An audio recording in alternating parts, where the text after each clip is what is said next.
Welcome back to Business Owners Speak. Today I'm thrilled to have with us Daniel Zuniga with Personal Injury of Florida. Daniel, how are you this morning? Doing just fine, thank you. Excellent. And thanks for taking the time to share your journey with us. So like I do with everyone, please tell us a little bit about you and the business. Sure. Well, I grew up here in Florida, so it's very nice to be able to start my business basically in my hometown. Our firm has been in business a little over 9 years. Started in 2014. Looking forward to our 10-year anniversary. Before that, I had worked as a state attorney for a brief stint. I'd been a corporate defense attorney, and then I had worked at both a very large personal injury law firm and a smaller personal injury law firm before I went out on my own with my partner, Cyrus Miakan. Okay, so in your employee days, what kind of led you to the point of, this it's time for us to go out on our own and start our own firm? Well, I always knew the end goal when I graduated law school was to start my own firm. I think my father was the one that told me uh, that part of being a professional was never having to work for anybody if you didn't want to. So he told me, the goal after law school was to gain as much experience as I could, as quickly as I could. And when I was ready, then to just open up my own shingle. So that was the plan from the beginning. Yeah. Interesting. And that one moment of when you're ready, how do you was there a measurable or just kind of a thought in your head that led you to believe, yep, I'm ready? Well, there's a couple things, in my business, a lot of knowing that you're ready is knowing that you can actually generate work, knowing that your case generation and the work's coming in. The way that my business makes income and that I get paid is I don't get paid unless a case gets settled. So there's no one there's no support group you can go to about people who are about to be in car accidents. So it really has to be, you have to be top of mind, but also you don't have customers that are monthly that are all the time, like you have a customer. So it is just tracking your case generation and seeing your track record. So over a course of many years, I could tell, hey, I'm generating a certain amount of cases every year, and the amount of money that I'm generating would be enough to sustain a business and an income for a little while. Okay. So that was nice. I was also very fortunate that at the time when I was kind of considering, is this the right time for me? My business partner at the time, who was working at a different law firm, he reached out to me and said, hey, I'm thinking about starting a law firm and I'd like you to join me. And the timing was very fortuitous. So it was great.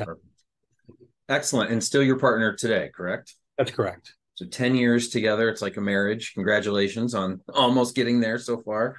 Yeah, it's definitely like a marriage. And it can be tough at times, but I think our business marriage works because we completely 100% trust each other. And that's probably the most important thing. Yeah, no doubt. All right, let's talk a little bit about the services your firm offers. Sure. Well, we are a personal injury law firm that represents the plaintiff, so always the injured party. We do everything from inception through trial. So, we'll handle your basic auto accidents, slip and falls. We also do more specialty work, products liability, for instance, like tire blowout cases. Anything really to do with an injury, we'll handle. And we really like to specialize. We try to do just one thing. So we won't do real estate. We don't do criminal law. We do personal injury, and I like to say we do it well. Obviously, in my space of personal injury, there's a lot of competition. You can't drive anywhere without seeing a billboard, hearing on the radio, something on the radio or TV commercial. And so how we try to differentiate ourselves is we're basically we do concierge service. So we don't handle a high volume of cases, but of the case that we do handle, we have a lot more personal attention. We always have at least 3 people assigned to every case. Our clients get every attorney's personal cell phone, direct access to their attorney at any time. So we really have built our brand and our business by accessibility to our clients, and then just doing good results. And then probably the most differentiating factors, since we've started, we have something that we call the bigger slice of the pie guarantee, which means that if there's a recovery on a case, that the law firm will never make more in fees than what the client will make in their recovery. So it's served us well. Our business is essentially 100% referral based, either word of mouth from prior clients, other attorneys or doctors or whatnot. But people that know that we do good work and trust us to handle their cases. Sure. Well, you covered my next question, because there's a lot of personal injury attorneys here locally, down here in South Florida, and laying out your differentiator and your guarantee. A lot of business owners can take some tips from that, because those are super important to be able to kind of stand out amongst the noise. And so lead generation for you looks like almost all former clients and just other referral sources. Absolutely. Yeah. And our biggest, I mean, we do track our metrics. I think it's important as a business owner to track metrics so you see where cases come from. And the vast majority of our cases come from former or current clients who have been happy with our work or happy with our work. Okay. And we're proud of that metric. Yeah, no doubt. It means satisfied customers, right? That go out, do the business for you, or do the work for you. Absolutely. So between you and your partner, is there a differentiation of specialty, or do you both kind of work in the same realm? So we both work in the personal injury space as far as, what is our, function as a business. Behind the scenes, we have different roles. Obviously, when you run a business, I mean, it is a business, so you got to have someone that runs the books, someone that does the HR, someone that does the marketing. The nice thing is that just naturally, we both gravitate towards certain parts of those separate, more administrative roles. So since the beginning, we've just kind of fallen into those roles behind the scenes, and it's worked out to our advantage. That's great. And what does the rest of the team look like? What positions do you have? Sure. So we are three attorneys. So we're two partners. We have an associate attorney who is doing excellent. And then we have a litigation paralegal, a paralegal who handles litigation cases. We have two pre-lit paralegals. We have a legal assistant to assist all the paralegals, and then we have a part-time bookkeeper. Okay. Okay. Very nice. All right. So as you're rounding year 9 and getting to year 10, what does the future look like for the firm? Is there a different direction you want to go in, or just keep doing what you're doing? It is an interesting time in the personal injury space. I don't know if you're familiar, but the law has just changed in Florida. Governor DeSantis passed, for the first time in many, many years, some tort reform. It's going to change the business, it's going to change the industry. It is still unknown as to what changes those are going to be. For us, we're not that concerned about it because of the way we have built our business, and obviously we're referral based. But you will see probably increased, I don't want to say competition, but I guess an increased competition to get certain cases, Yeah. which can lead people to do things that might be ethically challenged in one way. So you're going to see a lot more of that. I think that, unfortunately, I think for the people of the state of Florida, they're going to have less options. There's going to be less time for them to bring forward claims. But as far as our business goes, I mean, we're going to keep, we have a very specific model that we've gone through the past 9 years, and it's basically slow growth. So we've just grown slowly every year in the past 9 years, and we just kind of want to continue on that business model. It served us well. So I do anticipate over the next 10 years, we'll add more attorneys, we'll add more people over time, and then just continue to do good work, just continue to build our brand and continue, trying cases, getting good results for our clients, and always doing what's right for the client is really our mantra. Do what's right for the client, and things will take care of themselves. And speaking of the client, you do so much of your work with, John Q. Public like myself. What is some guidance you can give us where we're trying to determine if we need someone like you, or what could have happened where we could possibly utilize your services? Sure. Well, I think a lot of times people think, I was, say, for instance, a car accident. Car accidents are just, you know, a big part of what we do. It's, 60, 70% of any personal injury practice. And so people get in a car accident and they feel like, oh, maybe I don't need to call the police. I can do this on my own. I'll just deal with my insurance company. And you can do all those things. But what you'll soon realize is that everything is set up against you. The police might tell you, hey, you don't need to file a police report. Okay, well, then you don't file a police report. There's no record of what happened. The other party could change their mind. Other party could say that you hit them as opposed to they hit you, and there's no record of it. So you definitely want to call the police. Don't. I have been in my own accident where the person rear-ended me and said, "Can I just give you $500 and we'll call Right. it a day?" And I said, "I have no idea what's going to happen." But no, we're going to call the police, just going to document it. Then dealing with your insurance company, what I tell people is, you could give yourself you could take your appendix out if you wanted. You didn't need to go to the doctor, but you wouldn't do that. So, just like doctors go to medical school for many years, lawyers go to law school for many years for a specific reason. There's a lot of nuances to handling, a claim. The insurance company is not your friend. They are just basically trying to save as much money as they can. And what I tell people is, when you call the insurance company on your own, you will talk to the nicest people. They're so nice to you because they don't want you to call an attorney, but those aren't the same people that we talk to. And so, again, they'll tell you the nicest things. They'll be nice because they know that if you don't have a lawyer, they can probably take advantage of you. But statistically, and studies have shown that a recovery is exponentially higher for people who are represented than people who try to do things on their own.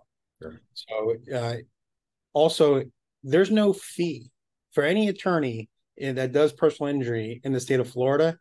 Like, if you have a case and there's no recovery, you don't owe that attorney anything. So there's really no drawback to at least reaching out to somebody, talking about the case and getting an idea of whether it's right for you. But I say most of the time it is probably in your best interest to hire an attorney. Just I'm stuck on and feeling sorry for the guy that rear-ended a personal injury attorney. I've been in a couple accidents, and Ugh.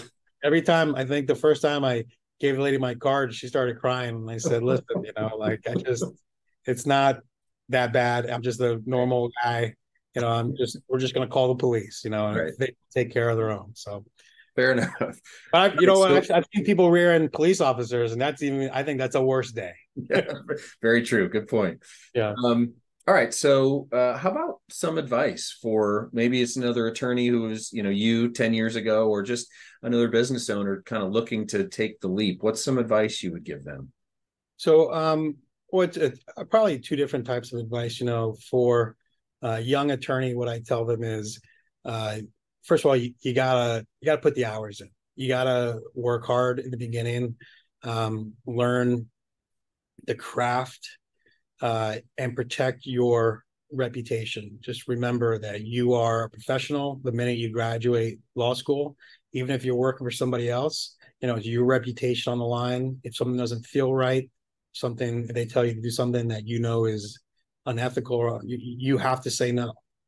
You don't get the luxury to say, "Well, I was told to do this." You are a professional. You are basically tasked with the knowledge of what is right and wrong. So that's the most important thing.